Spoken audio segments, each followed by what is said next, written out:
sua bondade na nossa vida, recursos que o Senhor traz à nossa casa. Eu oro, Senhor, nessa noite por revelação da sua palavra, plena, completa, do seu ensinamento nas nossas vidas, Pai. Eu peço, terceiro, com corações abertos, mentes afiadas, para compreender e para receber a sua palavra, em nome de Jesus. Amém. Glória a Deus. Pode sentar. Obrigado, gente. Gente, para quem não reconheceu, esse rapaz que estava aqui era o pastor Marcos. Não é o filho dele. Botaram um adolescente para dirigir, não. É o mesmo. Glória a Deus. Pela manhã, dei continuidade a um assunto que é uma doutrina básica, ou seja, é um dos princípios fundamentais do Evangelho, é o início do Evangelho, que é o arrependimento de obras mortas. Nós falamos um pouco sobre isso na semana passada, domingo passado. Na quinta-feira, na aula demonstrativa, eu falei sobre submissão e autoridade, o que tangencia esse assunto. E aí, hoje pela manhã, eu falei sobre as fases do arrependimento. Só para contextualizar quem não estava aqui. E quem não estava pode depois assistir, tá gravado no YouTube. As características são a tristeza segundo Deus, posteriormente a confissão do pecado, a renúncia ao pecado e o ódio, o nojo, a repulsa ao pecado. Amém? Essas são as fases do arrependimento cristão.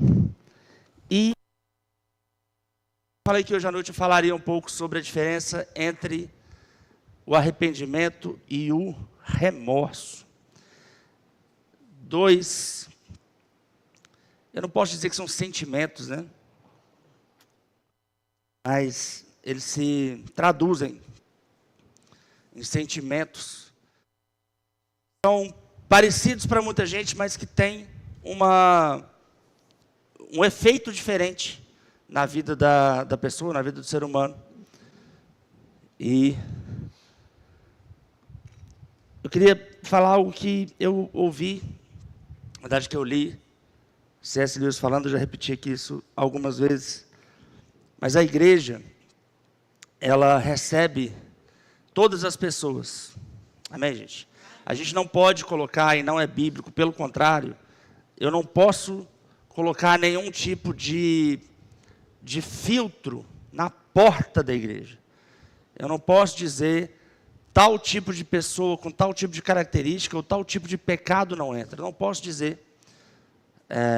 Isso é errado, isso é antibíblico, isso é diabólico, na verdade. A mensagem do Evangelho é uma mensagem de graça.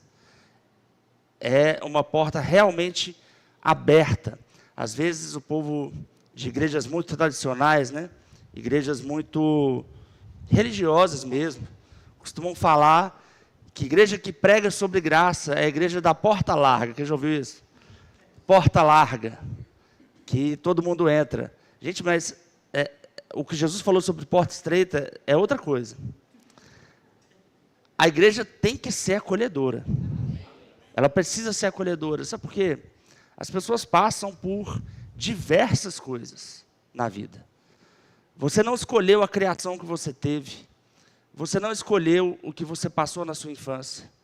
Você não escolheu a cultura que você teve. Eu falei isso há uns domingos atrás, né?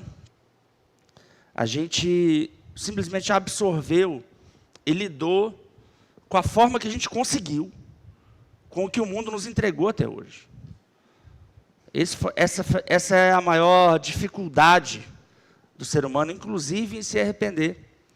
Porque ele acredita que ele é daquela maneira, que ele nasceu daquela maneira, e que ele sempre foi daquela maneira. Mas é um número muito grande de fatores que constroem a nossa personalidade. Amém, gente? A gente que é de Minas Gerais Fala todo mundo com o mesmo sotaque. Gustavo gravando o vídeo, fala, gente, eu estou em São Paulo, o que está acontecendo? Sinto que tem algo errado. Porta. Mas aprendeu a falar dessa maneira errada. E estando aqui em Minas Gerais, o natural, eu não sei se você já voltou em São Paulo, não sei se aconteceu com o André também, voltar em São Paulo e o povo achar que vocês estão com um pouco de sotaque mineiro. E aí volta aqui é paulista, volta lá é mineiro. Perdeu a identidade, mas é assim que acontece. Por quê que é assim que acontece? E por que que isso tem a ver com a porta larga? A gente pode e deve, com a mudança e santificação do povo da igreja, mudar o sotaque de quem chega também. Amém? Quem chega falando errado como o povo de São Paulo, começa a aprender a falar corretamente como o povo que fala certo, que é o mineiro. Eu estou falando isso completamente baseado nas Escrituras, né?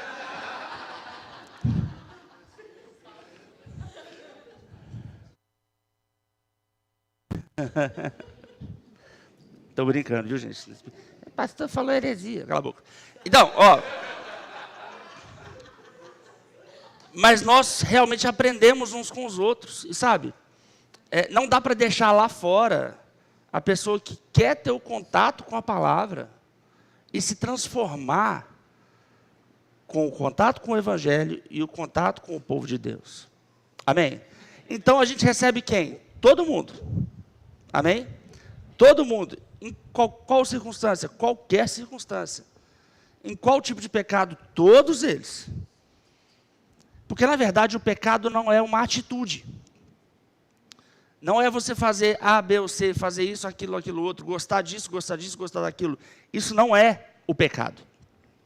O pecado é ser autocentrado. É acreditar que o seu jeito é o certo. E que o jeito de Deus é o errado. Ou seja, o pecado é simplesmente fazer a sua própria vontade. E não a vontade do Senhor. Amém, gente? E qual que é o problema? Algumas pessoas simplesmente se acostumam com o sotaque. E apenas falam como a gente fala. E não se arrependem. É fácil falar como um crente fala. Mas não há nada pior para o mundo que busca salvação na convivência da igreja, encontrar aquele que fala como crente, mas não age como crente. Amém? Isso é o que nós chamamos de mau testemunho. E aí eu sei que as pessoas ficam, e eu ficava assim também, naquela gangorra entre entender como resolver isso. Como resolver a questão da santificação completa, total da igreja. A palavra fala que Jesus vai resgatar uma igreja sem mácula, uma igreja perfeita. E fala a verdade, parece que esse dia nunca vai chegar, não é? Eu não estou falando só por causa dos outros. Até quando a gente olha no espelho, a gente fala assim, meu Deus do céu. Porque se for subir só quem não tem manchinha nenhuma, às vezes a gente fica perguntando, é mancha ou cicatriz serve? Mas a verdade é que os padrões de Deus e os nossos são diferentes. Citei John Wesley hoje pela manhã, cito novamente. Perfeição cristã não é ausência completa de pecado. A perfeição cristã, ela está relacionada com o nosso processo de santificação. E o processo tem um início quando você se arrepende. O você entregar a vida para Jesus é isso. eu me arrependo. Eu descobri que eu não sabia viver. E agora eu preciso reaprender a viver, eu preciso reaprender a andar, eu preciso reaprender a falar, eu preciso reaprender do que eu devo gostar ou não e o que agrada ao Senhor ou não. Amém? Esse processo, ele pode ser interrompido, porque talvez as pessoas que chegam para o Senhor, inicialmente, chegam achando que igreja é uma coisa. E no decorrer do tempo, vão descobrindo o que realmente significa. Porque arrependimento, no início, é apenas uma confissão que você faz. Eu me arrependo e entrego a minha vida para o Senhor. Amém? Mas à medida que você caminha com o Senhor, você percebe que esse arrependimento é contínuo, e no decorrer do tempo, ele vai começar a te exigir algumas renúncias. Amém? Essas renúncias é que vão separar aqueles que se arrependeram de verdade e aqueles que não deram conta de seguir numa caminhada cristã. E o não dar conta, geralmente, vai remeter a alguém que vai abortar em si mesmo o processo de santificação e, obviamente, abortar em si mesmo o processo de salvação. A salvação, como muitos podem achar, não é um evento único. Embora você comece esse processo de salvação e em qualquer ponto do processo de salvação, se o Senhor Jesus voltar, ou se a sua vida nessa terra se extinguir, você vai estar com o Senhor. Amém? Você não precisa estar perfeito, mas você precisa sempre estar caminhando. E a manutenção nessa caminhada significa a manutenção de um coração arrependido. De um coração humilde e manso como de Jesus, de um coração sem orgulho. Lembre-se que Deus se opõe aos orgulhosos, mas concede graça aos humildes. E a gente está num mundo que exalta o orgulho, não é? A gente exalta o orgulho, exalta a ideia de você se orgulhar de quem você é, e exalta que, hoje principalmente muito mais, né? Veio de um desequilíbrio também. Antigamente, as pessoas queriam colocar todo mundo num padrão, todo mundo tem que ser assim. E aí hoje, a gente está numa cultura que inspira o contrário. Ao invés de eu achar que todo mundo tem que ser assim, eu acho que todo mundo pode ser de qualquer jeito e que está tudo bem.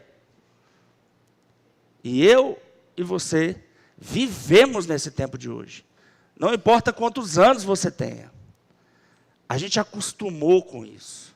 A gente acostumou, inclusive, a achar beleza nisso. A gente acostumou a achar valor nisso. E embora Deus compreenda a diversidade foi criada por Ele, diversidade de dons, diversidade de jeitos de ser. Ainda dentro da diversidade, existe diversidade santa e diversidade que vai simplesmente divergir do propósito original. Amém, gente? Está dando para compreender?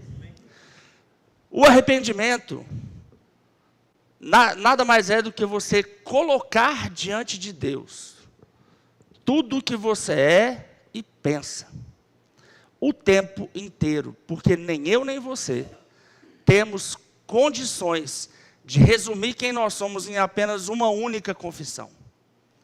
Nós somos feitos de muitas camadas. Por isso esse processo é contínuo.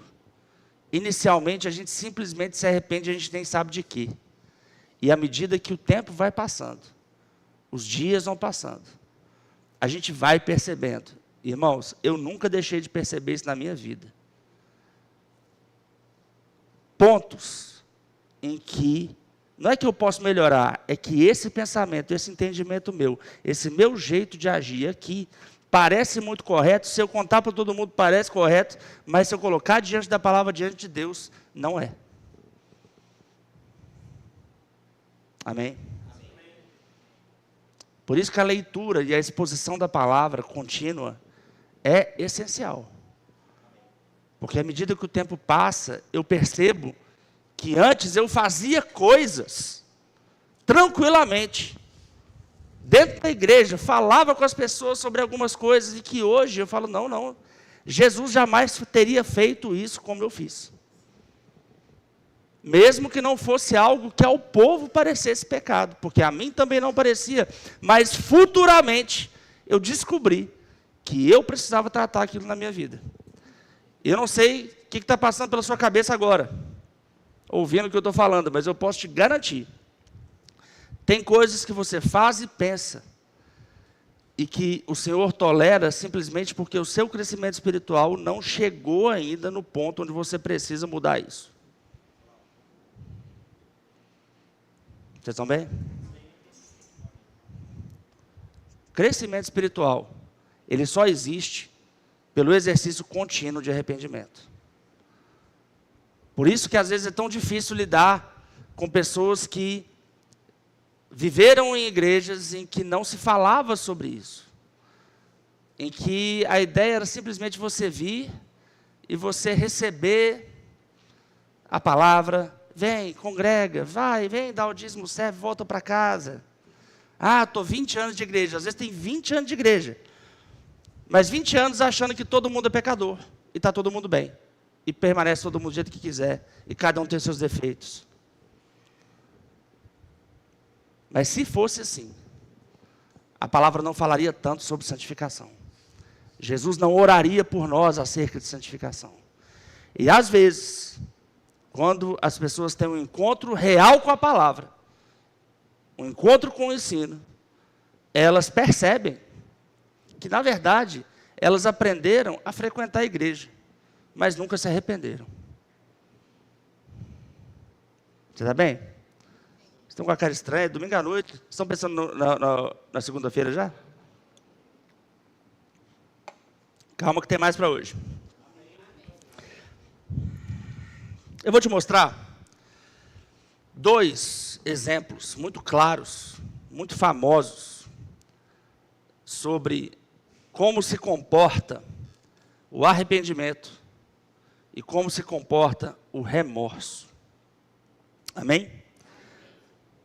Existem muitos, mas esses 2 são certamente os mais famosos. Quero que você procure a primeira carta de Samuel, primeiro livro de Samuel, perdão, capítulo 15.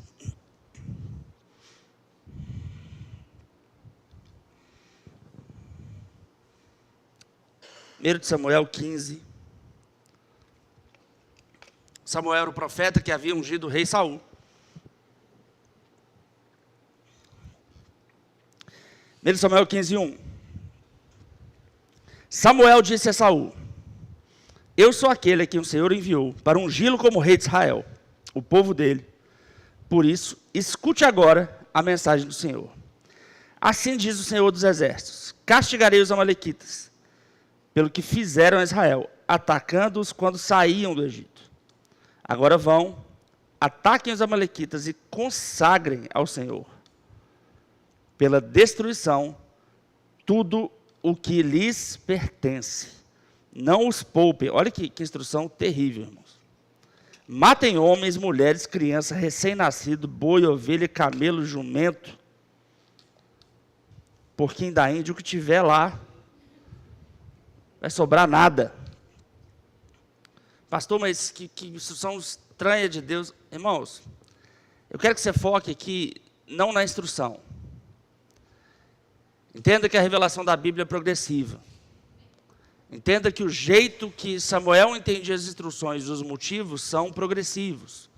Eu já ensinei isso aqui na aula demonstrativa de caráter de Deus. Você vai ter isso no Rema esse ano. Se você já fez o Rema, você lembra?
funciona. Ah.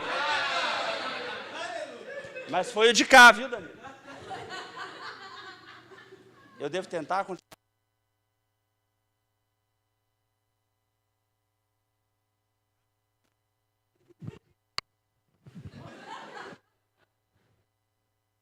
Eu esqueci completamente onde que eu estava. Revelação progressiva. Vitória, me ajuda aqui, já que você veio trazer. E fizemos uma confusão aqui, vamos assim mesmo. Revelação progressiva da palavra. Então não se assuste com algumas linguagens do texto. Futuramente vai falar sobre o arrependimento de Deus, Deus dizendo arrependa-se. Mas entenda que é a linguagem do profeta na revelação dele da época. A gente não está analisando Deus aqui.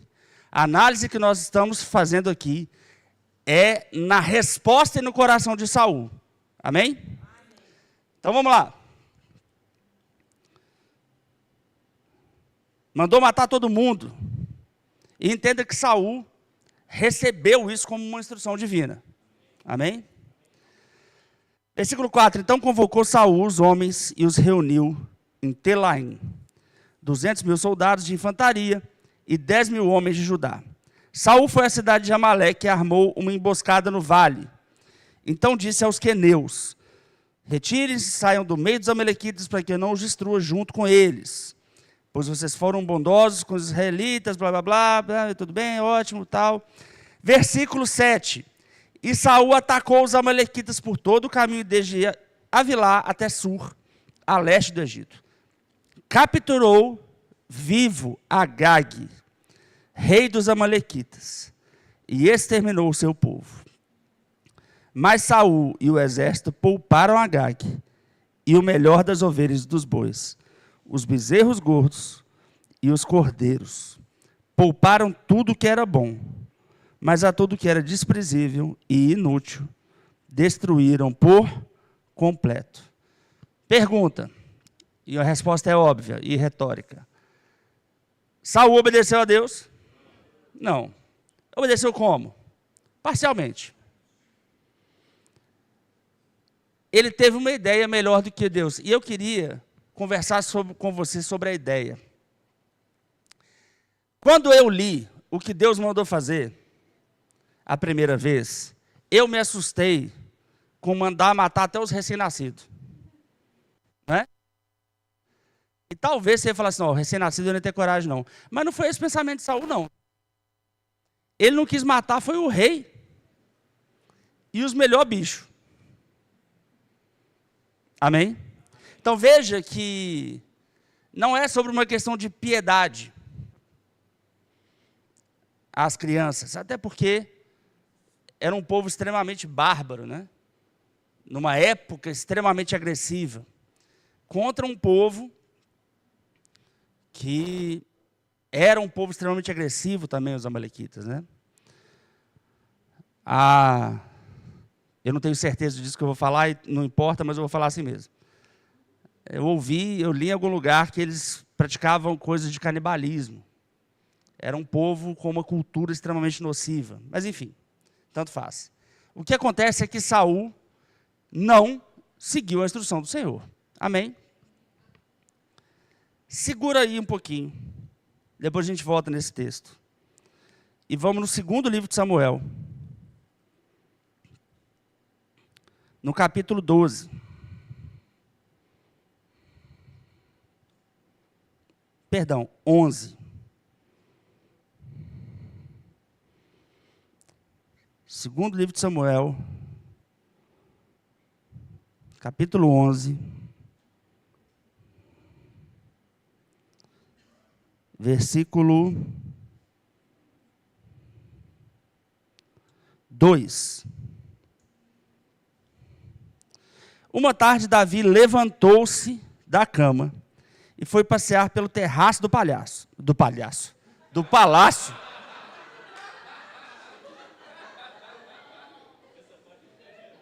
Essa é nova, né? O que está acontecendo hoje?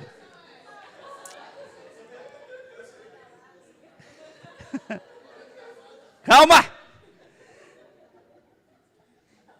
Foi passear pelo terraço do... É terraço do palácio? Isso é complicado, né?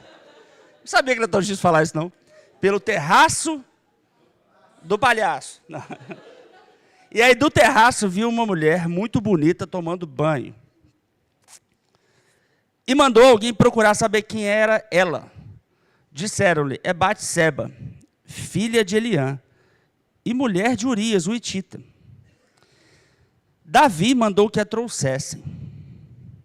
Se deitou com ela, que havia acabado de se purificar da impureza da sua menstruação. Ou seja, não estava mais menstruada. Se você é bom de cálculo, sabe como é que funciona isso? Esse é precisamente o período fértil da mulher.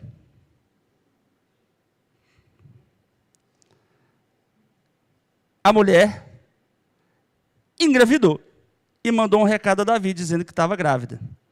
Muito rápido ela percebeu também. Em face disso, Davi mandou essa mensagem a Joabe: envia-me Urias, o hitita, e Joabe o enviou. Quando Urias chegou, Davi perguntou-lhe como estavam Joabe e os soldados, e como estava indo a guerra. E lhe disse, vai descansar um pouco na sua casa. Urias saiu do palácio, e logo lhe foi mandado um presente da parte do rei.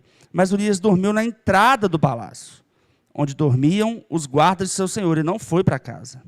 Quando informaram a Davi que Urias não tinha ido para casa, ele lhe perguntou, depois da viagem que você fez, por que não foi para casa? Urias respondeu, a arca e os homens de Israel e de Judá repousam em tendas. O meu senhor Joabe e os seus soldados estão acampados ao ar livre. Como poderia eu ir para casa para comer, beber e deitar-me com minha mulher? Juro por teu nome e por tua vida, que não farei uma coisa dessas. Davi tentou agitar a velocidade para Urias ir lá. Eu não sei o que aconteceu, mas eu fico pensando, essa mulher não pode ficar longe do marido e aparecer grávida.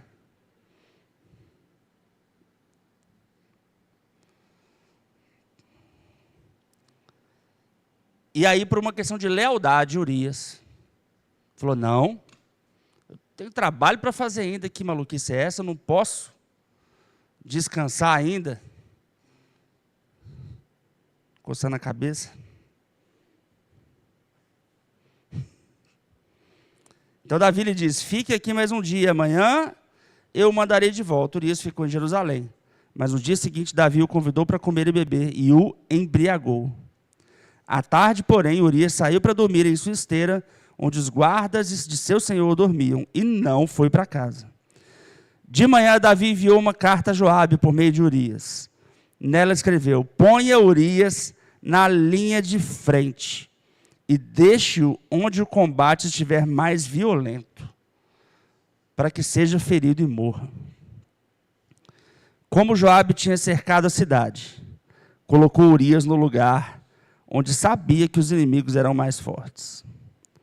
Quando os homens da cidade saíram e lutaram contra Joabe, alguns oficiais de guarda de Davi morreram, e morreu também Urias, o hitita. E Joabe enviou a Davi um relatório completo da batalha, dando a seguinte instrução ao mensageiro. Ao acabar de apresentar ao rei esse relatório, pode ser que o rei fique muito indignado e lhe pergunte, por que vocês se aproximaram tanto da cidade para combater? Não sabiam que eles atirariam flechas da muralha? Em Tebes, quem matou Abimeleque, filho de Jerubessete? Não foi uma mulher que da muralha tirou-lhe uma pedra de moinho e ele morreu? Por que vocês se aproximaram tanto da muralha? Se ele perguntar isso, diga-lhe, e morreu também o teu servo Urias, o hitita. Amém? E exatamente isso aconteceu. Versículo 26. Quando a mulher de Urias soube que seu marido havia morrido, ela chorou por ele. Passado o luto, Davi mandou que a trouxessem para o palácio. Ela se tornou sua mulher e teve um filho dele. Mas o que Davi fez desagradou ao Senhor. Pergunta: quem vacilou mais? Pode julgar, você julga tranquilamente. Os dois já foram julgados pelo Senhor, cada um do seu jeito. O que você acha que foi o pior? Se fosse você, assim, vendo dois casos assim. Um cara poupou a vida de um rei e levou um rebanho para casa.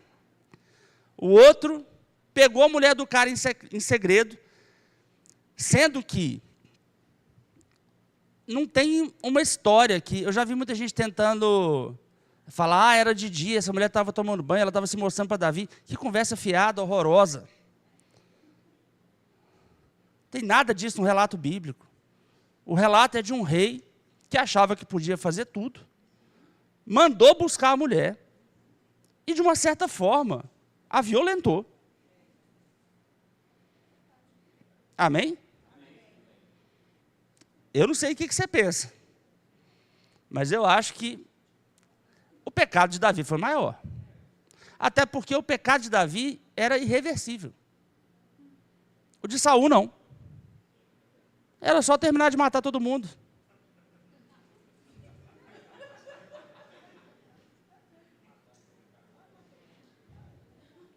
A questão, irmãos, é que a ideia não é ficar fazendo essa história de quem pecou mais, quem pecou menos. A salvação não é por obras. E esse é um problema muito sério dentro da igreja. Às vezes você acha que porque você não matou ninguém, você talvez nem precise se arrepender. Eu não fiz algo tão grave, eu vou me arrepender de quê? E fala a verdade, você não conhece muita gente que não está na igreja que não pensa assim? Eu vou me arrepender de quê? O que eu fiz? Eu não faço mal para ninguém. Eu vivo minha vida. Eu pago meus impostos. Só nego um pouco, mas pago alguns.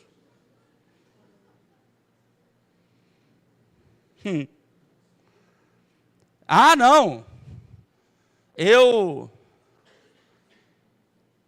posso até errar, mas quem não erra? Não é sobre o erro que foi cometido. Mas no momento em que o erro lhe é mostrado, como você reage. Amém? Vamos voltar, deixa esse texto marcado e depois a gente volta nele. 1 de Samuel, capítulo 15.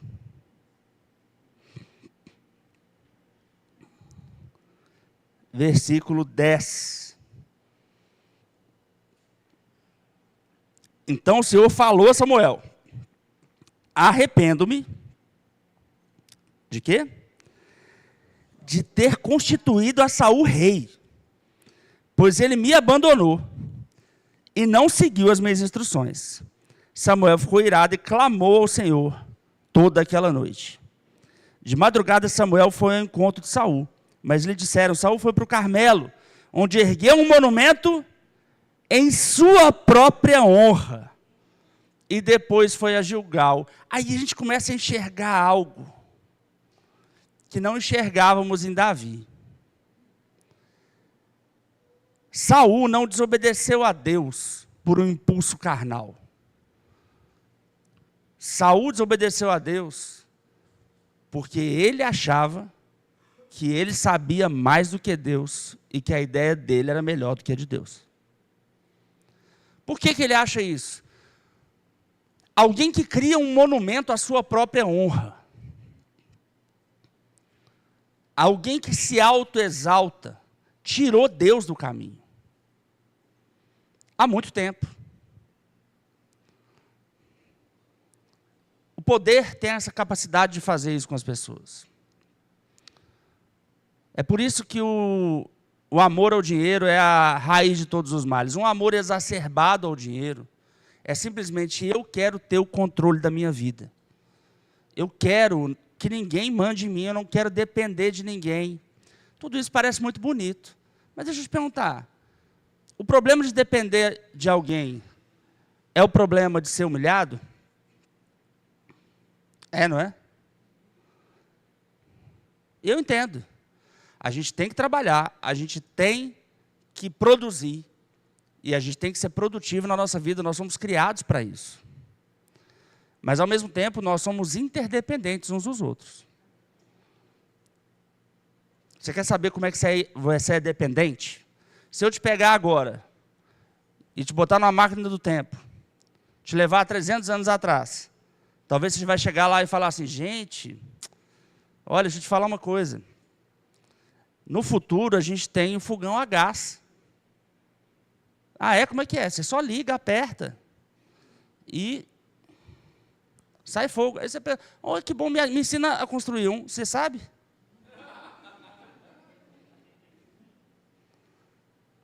Lá tem a energia elétrica. Você aperta um negócio assim, ó. Como é que gera energia? Tem as usinas hidrelétricas.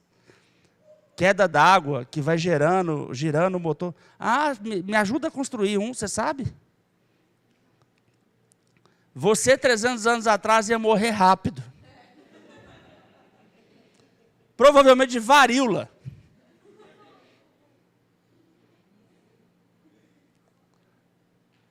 Por que isso, queridos? Porque nós somos dependentes uns dos outros. A gente só não quer admitir. A gente quer ter uma falsa sensação de independência e que as coisas que, em tese, eu seria dependente do outro, eu pago por elas. E é por isso que é o amor ao dinheiro. É uma coisa corrosiva para a santificação. Aquilo que eu não consigo fazer, eu pago. Eu pago. Qualquer coisa, eu pago. E aí, para você ter que pagar tanta coisa, você tem que ganhar muito. Deus fica em quinto lugar nessa história. Está dando para entender? Não estou mandando eles parar de trabalhar, não. Mas entenda, a raiz do amor ao dinheiro, no fundo tem uma ideia de ninguém manda em mim. Eu sou o centro da minha vida. Talvez muitas pessoas não ergueriam um monumento para si mesmos porque é feio demais. Mas tem gente que até faz. Ao longo da história, várias pessoas fizeram. Aleluia.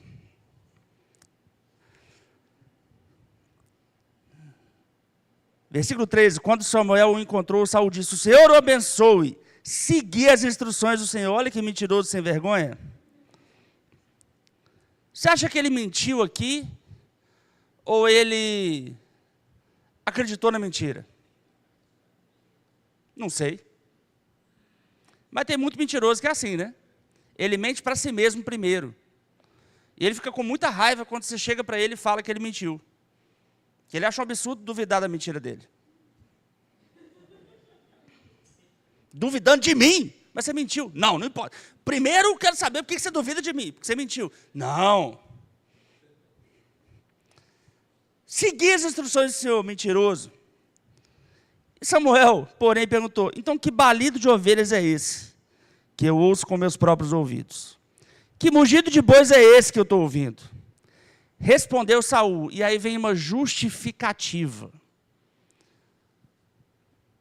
Você está aqui? Eu estou te mostrando aqui os sintomas de quem não é arrependido. Primeiro, a mentira. Quando confrontado, ele mente. Quando confrontado na mentira, justificativa. Respondeu Saul, os soldados os trouxeram dos amalequitas. Esse povo é complicado. As pessoas, o povo fez, eu não tenho culpa. Eles pouparam o melhor das ovelhas e dos bois, e para o sacrificarem ao Senhor seu Deus. Mas, destruímos totalmente o restante. Olha que bonitinho. É pelo Senhor que eu estou fazendo isso. Quantas vezes eu já fui questionar alguém sobre alguma coisa? Não, mas eu estou fazendo isso para Deus. Mas ele pediu. Ele pediu. Tem gente que fala, não, eu estou me trabalhando muito. Na minha conversão, eu cheguei a pensar isso. Vou trabalhar, vou ganhar dinheiro, que meu dízimo vai ser alto. Como se Deus precisasse do meu esforço pessoal para aumentar o meu dinheiro. Não é que ele não quer, não, ele quer. Mas antes ele quer o coração. Não precisa tanto de esforço, não, é mais o coração. Correr de um lado para o outro, trabalhar muito, ganhar muito dinheiro. Irmãos, tem algo de virtuoso nisso. Mas pensa o seguinte: a qual preço? O preço da sua santidade?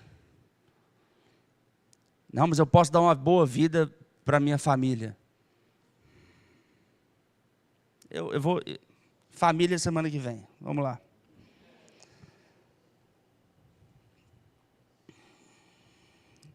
Fica fora de ouvir a palavra por causa de dinheiro. Não pode ser, irmãos, da vontade de Deus. Não pode ser. Por outros textos. Vamos ficar por aqui. Eles pouparam o melhor das ovelhas e dos bois para sacrificarem ao Senhor, seu Deus. Olha só, é seu ainda o Deus. Mas destruíram totalmente o restante. Samuel disse a Saul: fique quieto. Famoso cala a boca. Eu lhe direi o que o Senhor me falou essa noite. Respondeu Saul: diga-me. E Samuel disse: embora pequeno aos seus próprios olhos, você não se tornou o líder da tribo de Israel. O Senhor o ungiu como rei sobre Israel. E o enviou numa missão, ordenando: vá e destrua completamente aquele povo ímpio, os amalequitas, guerreie contra eles, até que os tenha eliminado. Por que você não obedeceu ao Senhor? Porque você se lançou sobre os despojos e fez o que o Senhor reprova. Olha a cara de pau de Saul no verso 20. Mas eu obedeci ao Senhor. Cumpri a missão que o Senhor me designou. Eu trouxe a Gaga, o rei dos amalequitas, mas também nem os amalequitas. O nome disso é teimosia. Os soldados tomaram ovelhas e bois do despojo.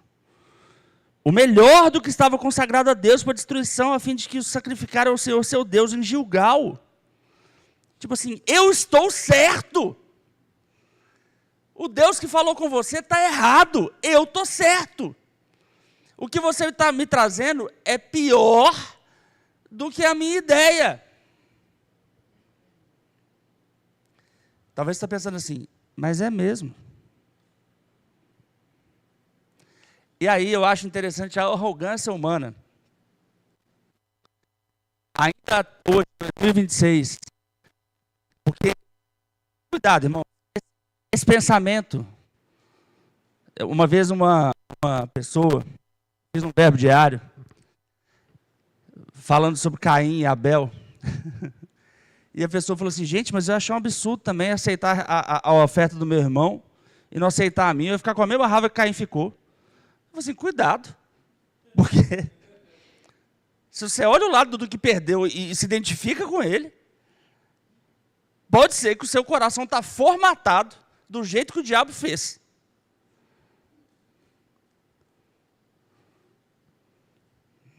Aleluia. Estou dizendo alguém que se afirma como cristão. Amém? Aleluia. Versículo 22, Samuel explica um pouco da forma divina de pensar. Samuel, porém, respondeu: acaso tem o Senhor tanto prazer em holocaustos e em sacrifícios, quanto em que se obedeça a sua palavra? A obediência é melhor do que o sacrifício, e a submissão é melhor do que a gordura de carneiros. Pois a rebeldia é como o pecado de feitiçaria, e a arrogância como o mal da idolatria. Assim você rejeitou a palavra do Senhor, ele o rejeitou como rei. Saul estava olhando um aspecto extremamente humano, situacional. Saul estava olhando para o agora. Mas o que estava sendo gerado em Israel não era isso. Era um povo que aprendesse a obedecer até a chegada do Salvador. Aprendesse a permanecer firme, obedecendo a tudo que o Senhor instruía, até a chegada do Salvador. Pouco importa qual era a instrução do Senhor. Amém, gente? Pouco importa qual era a instrução. O importante era a permanência na obediência. E ele fala assim, mas eu vou oferecer sacrifícios melhores. O sacrifício que é melhor é o sacrifício de você obedecer. Pouco importa o tanto de gordura que tem no boi. E aí, gente, faz muito mais sentido mesmo pensar dessa forma. Pouco importa. Agag mataram depois, mas se não tivesse matado, ele já teria morrido nesse momento, 2026, eu acho que já teria dado tempo. O que fica para a posteridade? O ensinamento da obediência. A gente que é limitado em no máximo 100 anos, 100 e poucos, a gente tem uma cabeça completamente mundana e fixada no agora. É por isso que a gente não entende algumas instruções. E essa é a questão. Para obedecer a Deus, é necessário entender o nosso tamanho. Nós somos minúsculos. Nós somos, ao mesmo tempo, minúsculos e importantes. Mas se eu me faço mais inteligente que Deus, eu me torno insignificante. Saul simplesmente saiu do arrependimento. E aí, depois que ele entendeu, racionalmente, versículo 24, ele diz, pequei, disse Saul. Violei a ordem do Senhor. Demorou para admitir, né? E as instruções que você me deu. Tive medo dos soldados e lhe atendi. O problema é que ele continuou mentindo. Você entende? E o cara que não se arrepende é assim. Você vai confrontando, ele vai recuando. Você vai confrontando, ele vai recuando. Mas ele não admite plenamente o erro. Amém? Eu estou falando isso para você, não é olhar para as outras pessoas, não. É para você lavar isso em você. Amém? Pastor, eu não concordo, não. Pronto, já começou mal. Chance é boa. Mas se você estiver errado, eu já falei isso pela manhã. Me mostra o certo, então. Até porque eu estou com o microfone na mão, eu estou falando errado para um monte de gente, me ajuda a pregar o certo. A questão é que quando a gente não concorda com algo, é a ideia de Saul. Eu não concordo, mas quem sou eu para falar alguma coisa? Eu não sei sobre nada, mas eu não concordo, então eu vou viver do jeito que eu penso. Uma loucura muito grande.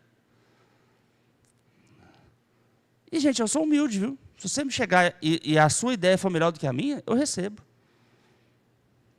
A questão é que a chance é realmente pequena. Porque eu estudo isso há muito tempo. Se você faz isso também, me traga algo diferente. A questão não é essa. A questão é que as pessoas que ouvem e teimam, não é porque elas têm uma teologia melhor. É porque elas se recusam a aprender. Se recusam a se arrepender. E essa recusa, ela não vem de nenhum outro lugar, a não ser da soberba.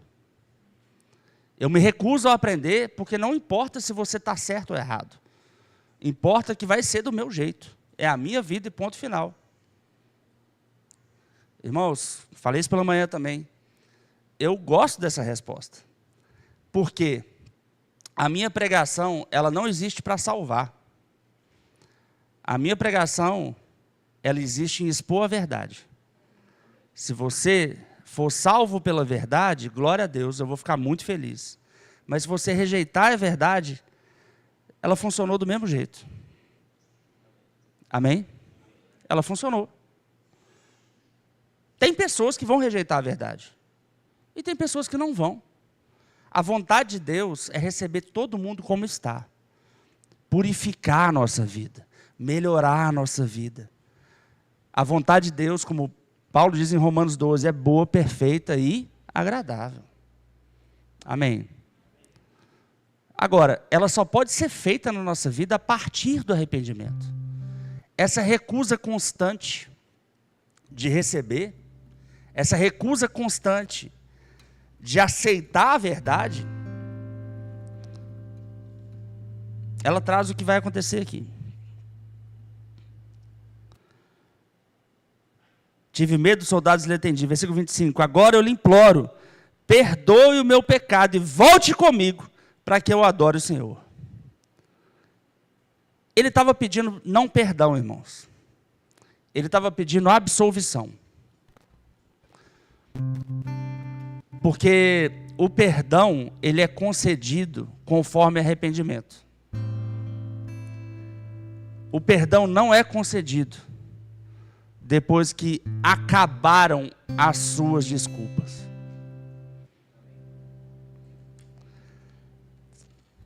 Versículo 26, Samuel, contudo, lhe disse, não voltarei com você.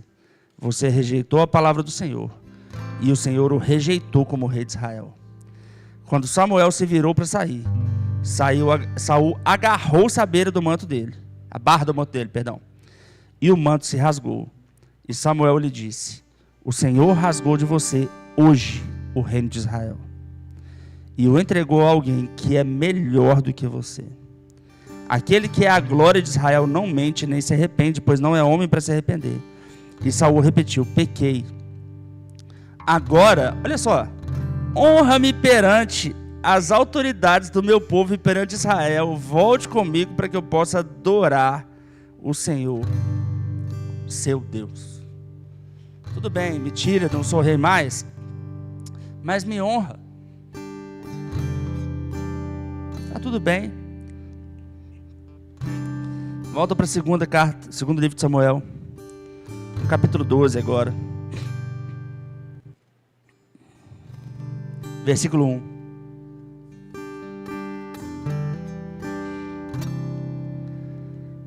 Diz, e o Senhor enviou a Davi o profeta Natã. Ao chegar a ele, disse Davi, 2 homens viviam numa cidade. Um era rico, o outro pobre. O rico possuía muitas ovelhas e bois. Mas o pobre nada tinha, senão uma cordeirinha que havia comprado.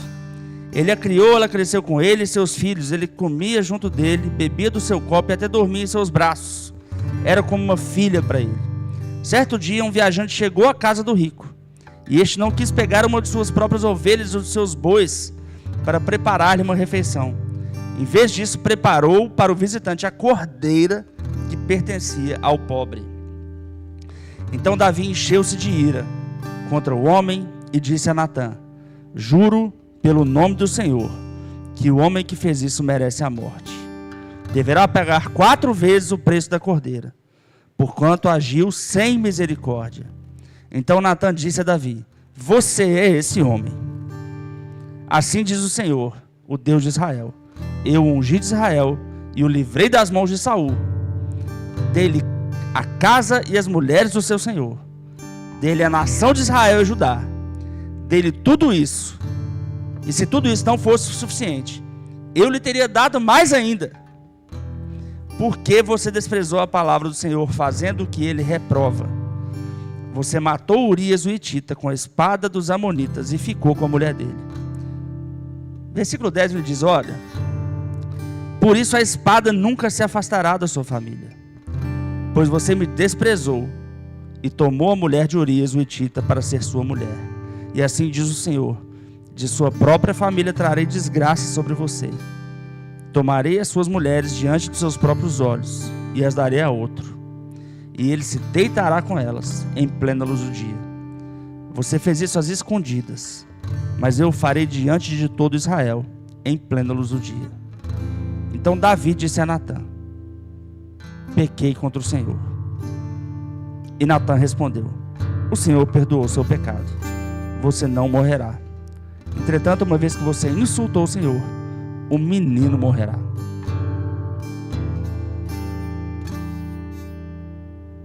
No Salmo 51, não precisa abrir lá não. Você tem um salmo, uma música clamando pelo perdão da sua transgressão. A diferença é o jeito que Davi recebeu a correção. Embora ele não se livrou de todas as consequências, porque tem algumas consequências, irmãos, que o arrependimento não resolve, não. A palavra fala em Gálatas 6, que de Deus não se zomba. O que você semeia, você vai colher. Se você semeia para o Espírito, você colhe do Espírito, colhe vida eterna. Semeia para a carne, é prejuízo.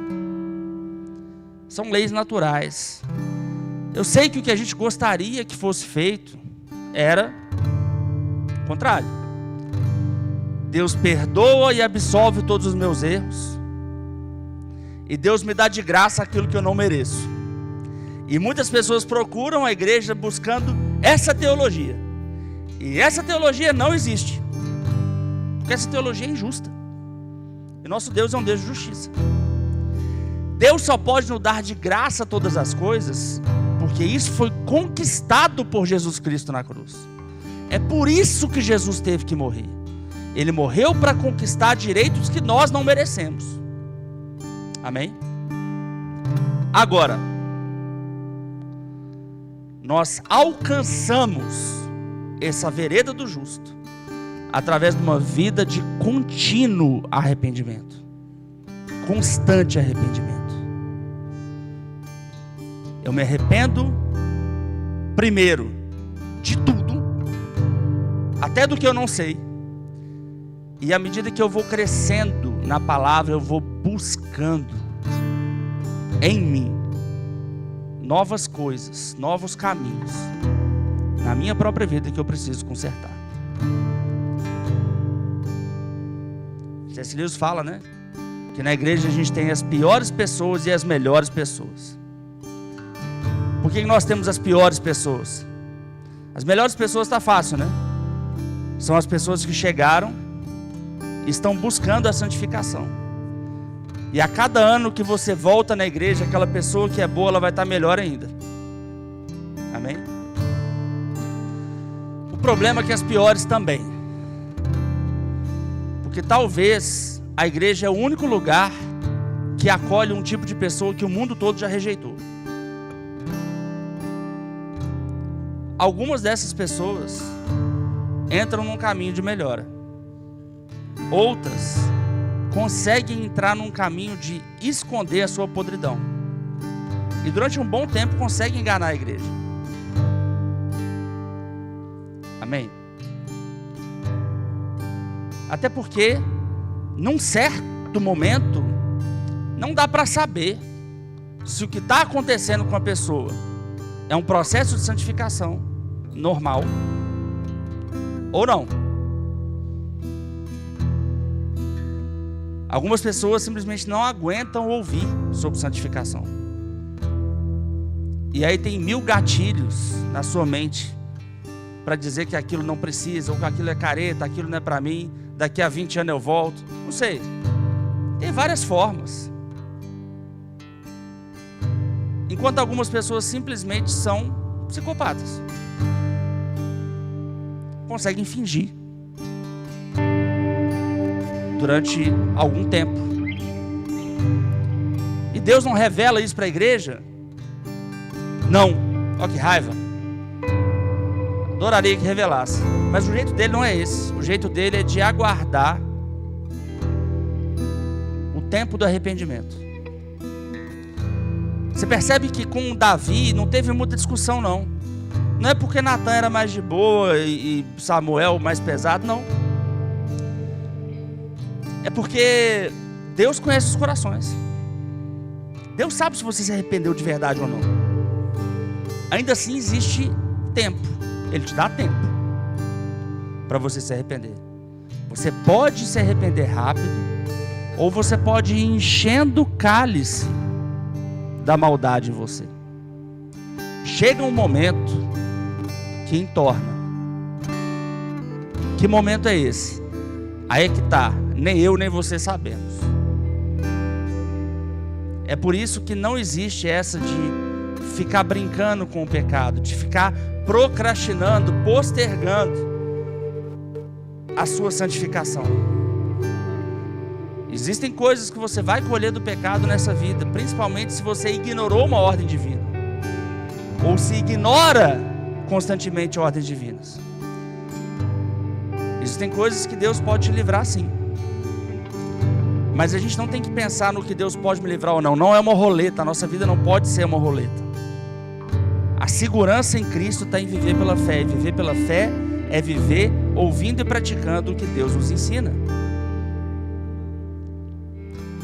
E se qualquer coisa eu não sei lidar com uma informação que está muito diferente do que eu já pensava, eu tenho que antes questionar o que eu pensava, ao invés de questionar a palavra. É claro, Deus vai trazer paz no seu coração, mas mediante o arrependimento. Amém. Vamos orar.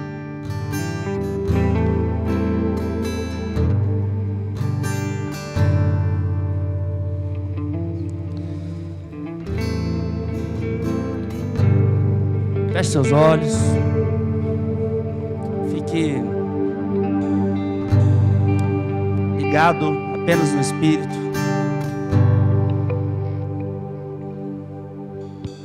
Comece a perguntar ao seu Pai, seu Deus, se existe algo que você precisa se arrepender. Lembre, irmãos, que a vida nossa nessa terra é muito curta, muito finita. E jogar com a eternidade é uma insensatez. Ah, mas a gente não sabe se Deus existe ou não. Pergunta para Ele aí se Ele existe. Pergunta para Ele aí se é isso mesmo. Porque se Ele existe, você vai ter alguma confirmação no seu coração. Eu fiz essa oração há muitos anos atrás, quando eu estava na igreja.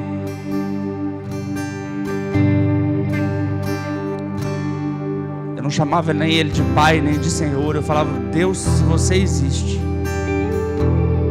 eu quero descobrir a verdade, eu não quero ser enganado. Até que anos depois eu encontrei essa palavra. O Verbo da Vida não tinha chegado em BH ainda. Eu tinha contato com várias igrejas, mas eu não conseguia me encontrar em nenhuma delas. Não conseguia entender a verdade. Para mim parecia tudo muito raso, muito ralo, muito pouco, muito estranho, muito religioso. De fato era. Mas Deus é real, irmãos. A palavra dele é real. Eu já tive essa dúvida por muito tempo, mas hoje eu estou com uma testemunha aqui. Por muito tempo eu duvidei, mas hoje eu sou alguém que me arrependeu de tudo e continuo me arrependendo. Larguei tudo que eu pensava que eu tinha e que eu pensava que eu era. Mas eu também sou uma testemunha de que essa decisão que eu tomei há muitos anos atrás e que eu continuo tomando todos os dias é a única decisão que me deu paz, prosperidade no sentido não somente de dinheiro, mas no sentido de ter uma boa jornada. E a única decisão que nessa tomada contínua dela me faz ter algum propósito da minha vida. Nada pior do que uma vida sem propósito, sem saber o porquê que você está vivo, sem saber por que você trabalha. Amém. Faça essa oração.